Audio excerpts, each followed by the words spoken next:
Switch on your telly, which I know is in your front room where you're calling from, because you're going to love this first film. It's a perfect fit for you guys, because I know you love the great outdoors.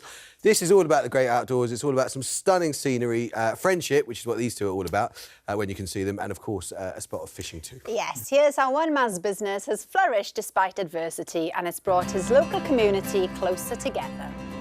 The scenery here is quite gobsmacking. I've lived here all my life, and I've never got bored of it. On a day like this, there probably isn't a better job. My name's Bally Philp. I'm a prawn creel fisherman working at the Isle of Skye, and we're fishing for prawns using creels. Creel fishing is putting pots or traps onto the seabed. Now, these creels have got bait inside them, and if we land them correctly onto the muddy ground where the prawns live, then the prawns will be enticed into the creel. I skipper a boat called the Nemesis in the Inner Sound, and that's a body of water between the Isle of Skye and the mainland of Scotland. It's quite surreal here at the moment, really. I've never known in my lifetime a summer where there was no tourists at all. All the restaurants have got closed signs on the doors. Even the local chippies have been shut.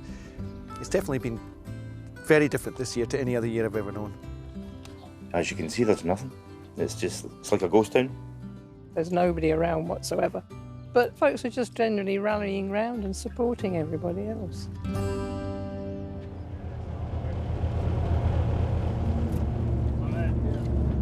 The majority of our seafood usually goes to export, 99%, something like that. Spain, France, Portugal, Italy, they really, really value their high-quality seafood. And you know, when this virus thing kicked off recently and they went into lockdown in Italy, and essentially our markets evaporated. And so recently we've been trying to sell locally. We've got really no other way of staying in business, but because we otherwise don't have a market, we can sell a lot cheaper than we usually do. And the fishermen themselves would much rather find a way to sell to local people, and that's something that we're starting to put a lot of effort into now. When we first started doing the local sales, there was a bit of concern from some of the other guys that maybe there just wasn't enough market for everybody. So we all kind of agreed that we'd try and sell prawns on different days so that we wouldn't be stepping on each other's toes. And that's worked out. Thankfully, a lot of the locals have come out to support us, and that's really making a difference. Every Thursday, this is where we treat.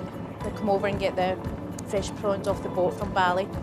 The prawns are there, and it'll be a waste and the boys aren't getting the money, so keep it in the community. I think it's great. It's something we enjoy and something you don't usually get that often. I come over and deliver a few.